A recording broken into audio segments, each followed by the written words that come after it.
خلک هم ولیدل چې په سترګو کې د اوښکو په ځای وینې وې جی جی او کم خلک چې یوه ابۍ چې مې ولیده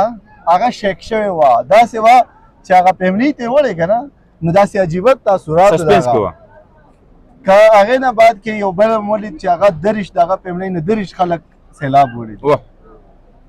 یقین وکړئ دا وخت په دې خلکو باندې ډېر تکلیف سره دی هر سړی دې راوړي کیش ته راوړي که هغه پې ځان ته راشن اخلي که پې کپړې اخلي او که د سر سوری پې ځان ته جوړ کړي صحیح دی نه دا وخت موږ سره په کلي بشوڼۍ بونیر کې سید باچا صاحب څوک چې د هېڅ تعارف محتاج نه دی یقینا چې هر سړی پېژني راغلی دي په خپل دغه باندې عیني شاهد دی یو قسم او د مناظر یې په خپله وکتل دوی نه به هم دغه تاثرات سید باچا صاحب سم ولیدل او فوري ضرورت څه شي تاسو محسوس کو او پیغام به څه ورکوئ خلک هم ولیدل ټول ناول خو ستاسو هم ډېره زیاته مننه خلک هم ولیدل چې په سترګو کې د اوښکو په ځای وینې وې جی جی او کم خلک چې یوه ابۍ چې مې ولیده هغه شیک شوې وه داسې وه چې هغه فیملي ته یې وړې که نه نو داسې عجیبه تاثرات سسپنس کې وه که هغې نه بعد کې یو بل هم ولید چې هغه دېرش د هغه فیملۍ نه دېرش خلک سیلاب ولید یقین وکړئ دا وخت په دې خلکو باندې ډېر تکلیف سره دی خو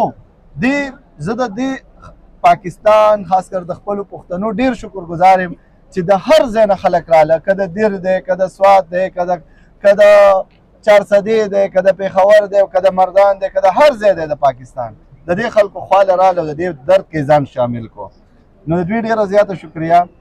او دا وخت دې خلکو ته ضرورت چې دی ځکه چې دا کم کورونه وړی شوي دي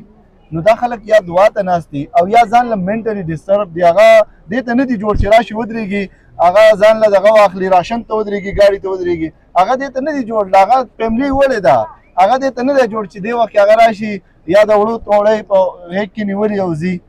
یا دغه ځای کې ولاړي چې ما ته ډونیشن وکړه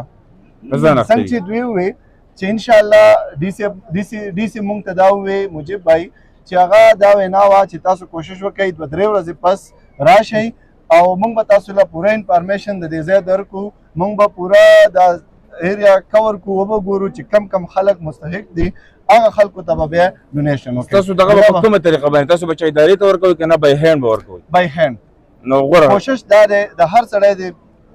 راشن ته ضرورت نشته لارې ډکې را روانې وي راشن هر سړی دې راوړي کیش ته راوړي که هغه پې ځان ته راشن اخلي که پې کپړې اخلي او که د سر سوری پې ځان ته جوړ کړي نو هر سړي ته دا زموږ میسج دی مطلب د نقد روپو پورې ضرورت دی ډېره مننه